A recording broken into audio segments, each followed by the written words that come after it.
P Chittaranjan, ഇന്നിപ്പോ കേന്ദ്രത്തെ കുറ്റം പറഞ്ഞ് അങ്ങനെ വേഗം രക്ഷപ്പെടാൻ കഴിയില്ല എന്ന് ഈ ചർച്ചയിൽ നമുക്ക് മനസ്സിലായി എന്നാണ് ഞാൻ മനസ്സിലാക്കുന്നത്. കേരളം കേട്ടു, കേരളം കണ്ടു. 57,000 കോടി എന്നൊക്കെ നമ്മൾ ഊതിപ്പെരിപ്പിച്ചൊരു കണക്കായിരുന്നില്ലേ? അത് മാത്യു കുഴൽനാടൻ പറയുന്നത് പോലെ ഒരാഗ്രഹ ചിന്ത.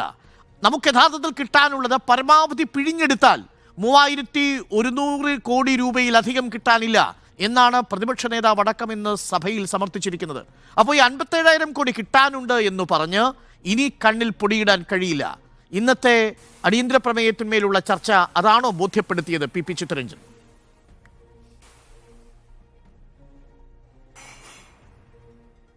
അടിയന്തര പ്രമേയത്തിന്മേലുള്ള ചർച്ച ഗവൺമെന്റ് അനുവദിച്ചു കൊടുക്കില്ല എന്നുള്ളതായിരുന്നു പ്രതിപക്ഷം ധരിച്ചിരുന്നത്.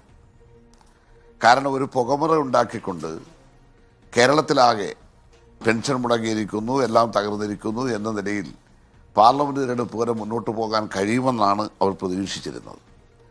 എന്നാൽ ഗവൺമെന്റിനെ സംബന്ധിച്ചിടത്തോളം ഇതേക്കുറിച്ച് ചർച്ച ചെയ്യുവാൻ തന്നെ തയ്യാറാണ് എന്ന് ഗവൺമെന്റ് പ്രഖ്യാപിച്ചപ്പോൾ സാധാരണ പ്രതിപക്ഷ നിലകളിൽ ഒരു ആഹ്ലാദം വരേണ്ടിയിരുന്നതാണ്. നേരെ മറിച്ച് പ്രതിപക്ഷ നിലകളിൽ ആകെ മ്ലാനതയായിരുന്നു.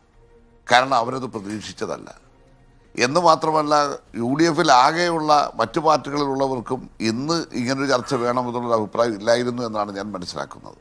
പിന്നെ കുഴൽനാടനും പ്രതിപക്ഷ നേതാവും പറയുന്നത് മാത്രമാണ് ശരിയെന്നും അതുകൊണ്ട് ഇനി പഴയതുപോലെ അത് പറയാനൊക്കില്ല, ഇതെല്ലാം തെറ്റാണ് എന്ന് പറയുമ്പോൾ ബഹുമാനപ്പെട്ട കേരള സർക്കാർ സുപ്രീം കോടതിയിൽ ഫയൽ ചെയ്തിരിക്കുന്ന അഫിഡവിറ്റ് ഉണ്ടല്ലോ, അതിനകത്ത് എന്തായാലും സർക്കാരിന് തെറ്റിദ്ധരിപ്പിക്കാനും നോക്കില്ലല്ലോ. അതിനകത്ത് പറഞ്ഞിട്ടുള്ള കാര്യങ്ങൾ തെറ്റാണ് എങ്കിൽ കോടതി വിധിക്കട്ടെ. എന്താണ് ഗവൺമെൻറ് പറഞ്ഞിട്ടുള്ളത്? ഇവിടെ ഗവൺമെൻറ് വളരെ കൃത്യമായി പറഞ്ഞിട്ടുള്ളത് നമ്മുടെ സംസ്ഥാനത്തിന് കിട്ടേണ്ടിയിരുന്ന GSTയുടെ കോമ്പൻസേഷനുമായി ബന്ധപ്പെട്ട 12,000 കോടി, അതുപോലെ തന്നെ റവന്യൂ ഡെഫിസിറ്റ് ഗ്രാൻഡ് ഇനത്തിൽ നമുക്ക് കിട്ടേണ്ട 8,400 കോടി, കിഫ്ബി സോഷ്യൽ സെക്യൂരിറ്റി കടങ്ങൾ, ആ കടങ്ങൾ മൂലം നമുക്ക് കടമെടുക്കുന്നതുമായി ബന്ധപ്പെട്ട് വന്നിട്ടുള്ള നിർബന്ധങ്ങളുടെ അടിസ്ഥാനത്തിലുള്ള 7,000, പബ്ലിക് അക്കൗണ്ടിലുള്ള പണം പൊതുക്കടത്തിൽ പെടുത്തിയത് മൂലം 12,000. നമ്മൾ ദയവ് ചെയ്ത് തെറ്റിദ്ധാരണ ഉണ്ടാകരുത്.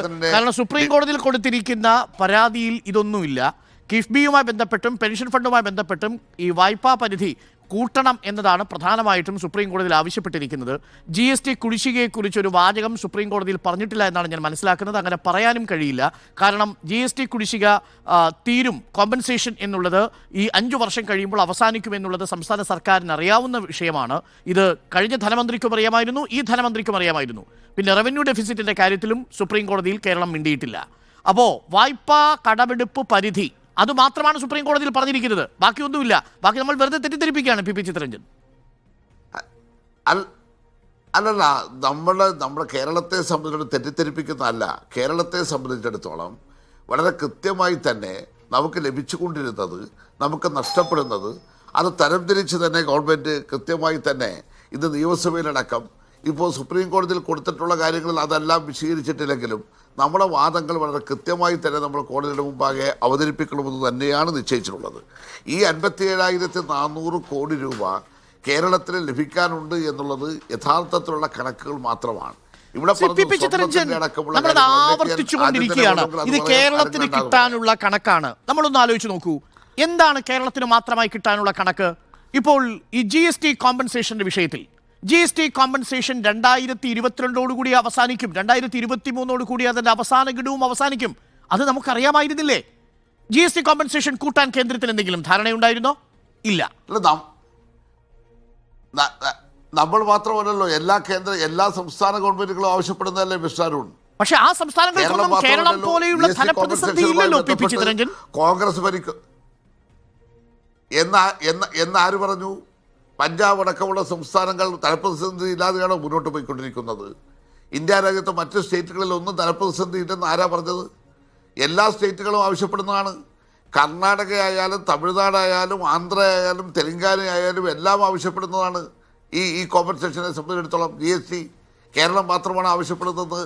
തെറ്റായ കാര്യങ്ങളാണ് പറഞ്ഞുകൊണ്ടിരിക്കുന്നത്. കേരളം മാത്രമല്ല, കോൺഗ്രസിൻ്റെ അഭിപ്രായം എന്താണ് ഈ കാര്യത്തിൽ? ഇന്ത്യ കോൺഗ്രസ് ഒരു സംശയം ശ്രീ പി ചിത്തരഞ്ജൻ, ഇന്ന് പ്രതിപക്ഷ നേതാവ് ചൂണ്ടിക്കാണിച്ചു GST കോമ്പൻസേഷൻ കൊടുക്കാൻ കേരളത്തിന് എപ്പോഴാണ് അർഹതയുണ്ടാവുക? 14% താഴെ, 12% താഴെ നികുതി പിരിവ് ഉണ്ടാവുന്ന ഘട്ടത്തിൽ മാത്രമാണ് അതിന് സാധ്യമാവുക. 20%-ഓളം നികുതി പിരിച്ചു എന്ന് സംസ്ഥാനം ഒരിടത്ത് പറഞ്ഞാൽ അതിന്റെ അടിസ്ഥാനമായ യോഗ്യതയിൽ നിന്ന് തന്നെ നമ്മൾ പുറത്താവും. അതല്ല, ഈ കോമ്പൻസേഷനുമായി ബന്ധപ്പെട്ടുണ്ടായിട്ടുള്ള പ്രത്യേക സാഹചര്യങ്ങളെ കൂടെ കണക്കിലെടുത്തുകൊണ്ടാണല്ലോ നമ്മുടെ മുന്നിലേക്ക് വന്നിട്ടുള്ള കേരളത്തെ സംബന്ധിച്ചിടത്തോളം നമ്മൾ ചർച്ച ചെയ്യുമ്പോൾ കേരളത്തിൽ ഇപ്പോൾ സാമ്പത്തിക പ്രതിസന്ധിയുമായി ബന്ധപ്പെട്ട വിഷയങ്ങളാണല്ലോ നമ്മൾ ചർച്ച ചെയ്യുന്നത്. ഈ ചർച്ച ചെയ്യുമ്പോൾ നമുക്ക് അഭിമുഖീകരിക്കേണ്ടി വന്നിട്ടുള്ള ഇപ്പോൾ എല്ലാ സംസ്ഥാനങ്ങളെയും വന്നിട്ടുള്ളതാണ് കോവിഡ് അടക്കമുള്ള കാലഘട്ടത്തിൽ വന്നിട്ടുള്ള നഷ്ടങ്ങൾ. ആ നഷ്ടങ്ങളെ സംബന്ധിച്ചിടത്തോളം എല്ലാം സ്റ്റേറ്റ് ഗവൺമെൻറ്റുകൾ കേന്ദ്രത്തിൻ്റെ ശ്രദ്ധയിൽ കൊണ്ടുവരുന്നതല്ലേ, കാലാകാലങ്ങളിൽ കൊണ്ടുവന്നിട്ടുള്ളതല്ലേ. നമ്മളിവിടെ കത്ത് കൊടുക്കാഞ്ഞിട്ടാണോ, ബന്ധപ്പെട്ട് സംസാരിക്കാഞ്ഞിട്ടാണോ? നമ്മളതെല്ലാം കൃത്യമായി ചെയ്തിട്ടുകൊണ്ട് തന്നെയാണ് മുന്നോട്ട് പോകുന്നത്. ഇവിടെ കേന്ദ്ര ഗവൺമെൻറ്റിൻ്റെ ഭാഗത്ത് യാതൊരു വീഴ്ചയില്ലെന്നും കേരള ഗവൺമെൻറ്റിൻ്റെ ഭാഗത്തെന്തോ പിടിപ്പുകേട് കൊണ്ടാണെന്നും കേരളം എന്തോ ദൂർത്താണെന്നും പറഞ്ഞുകൊണ്ടുള്ളൊരു പ്രചരണത്തിനകത്ത് ഒരു പക്ഷേ CAG റിപ്പോർട്ട് നമ്മുടെ മുന്നിലുണ്ട്. നേരത്തെ മേരി ജോർജ് പറഞ്ഞത് CAG റിപ്പോർട്ടിനെ കുറിച്ചാണ്. 28,000 കോടി രൂപ പിരിച്ചെടുക്കാനുണ്ടെന്ന് CAG റിപ്പോർട്ടിൽ പറയുന്നില്ലേ ശ്രീ PP ചിത്തരഞ്ജൻ? അത് സംസ്ഥാന സർക്കാരിന്റെ പിടിപ്പുകേടല്ലേ? അതല്ലേ കെടുകാര്യസ്ഥത?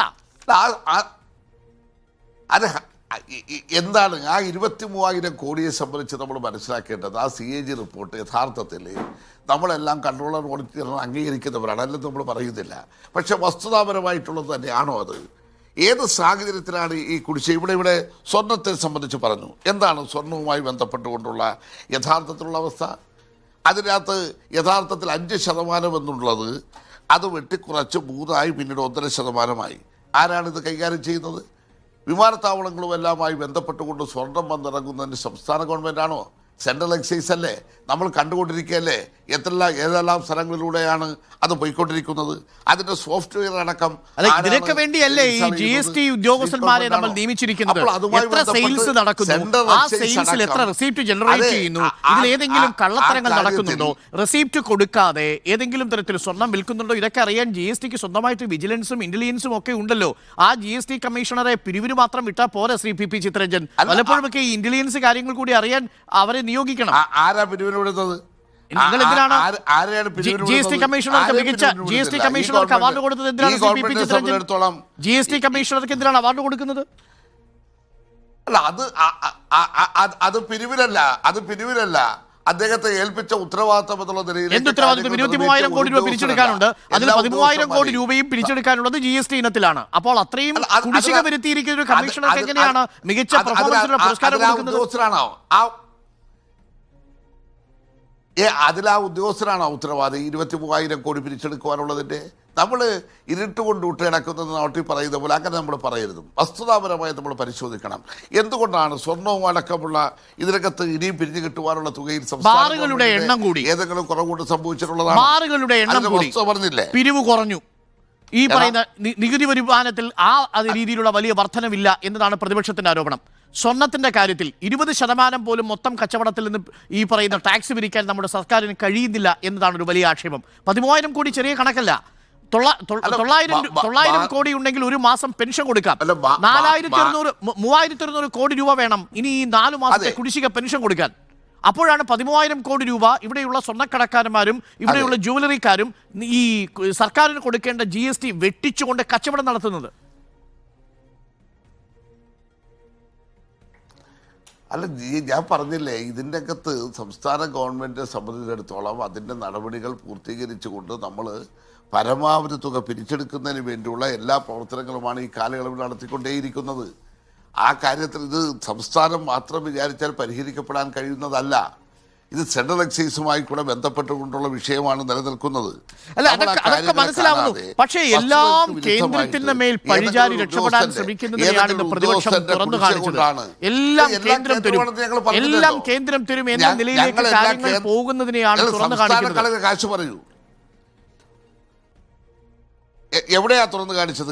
പിന്നെ സംസ്ഥാന ഗവൺമെന്റ് കേന്ദ്രത്തിൽ നിന്ന് കിട്ടാനുള്ള 57,000 കോടി ഇനി നിൽക്കില്ല ശ്രീ PP ചിത്തരഞ്ജൻ. അല്ല, സാങ്കേതികമായി നിയമപരമായി അങ്ങ് ഈ ചോദ്യത്തിന് ഉത്തരം പറയൂ. നിയമപരമായി നിലവിലുള്ള ഫിനാൻസ് കമ്മീഷന്റെ മാർഗനിർദ്ദേശങ്ങൾക്കും ഫിനാൻസ് കമ്മീഷന്റെ റൂളുകൾക്കും വിധേയമായി നിലവിൽ കേരളത്തിന് 57,000 കോടി രൂപ തരാൻ കേന്ദ്രത്തിന്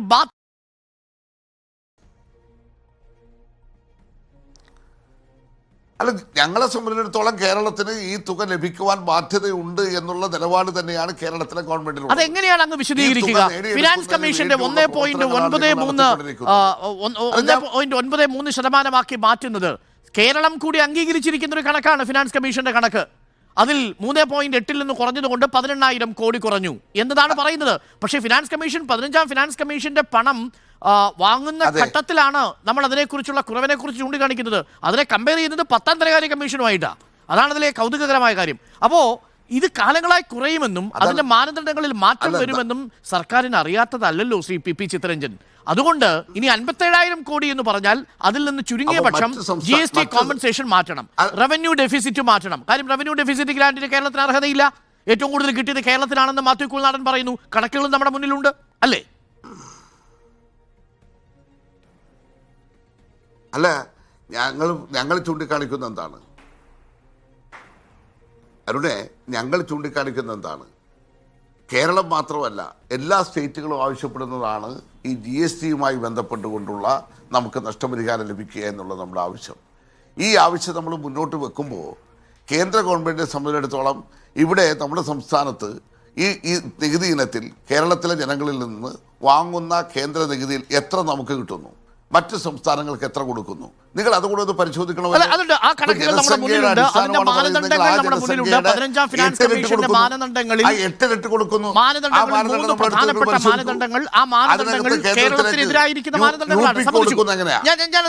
ഞാനതിലേക്ക് വരാം. അത് വളരെ പ്രധാനപ്പെട്ട ഒരു വിഷയമാണ്. അത് 18,000 കോടി രൂപയുടെ നഷ്ടമുണ്ടാക്കിയത് ഈ ഫിനാൻസ് കമ്മീഷന്റെ മാർഗനിർദ്ദേശമാണെന്ന് പറയുന്നു. അത് അങ്ങനെ അല്ലെങ്കിൽ മറ്റെങ്ങനെയാണത് ആ മാർഗനിർദ്ദേശം വരിക എന്നതും വളരെ പ്രധാനപ്പെട്ട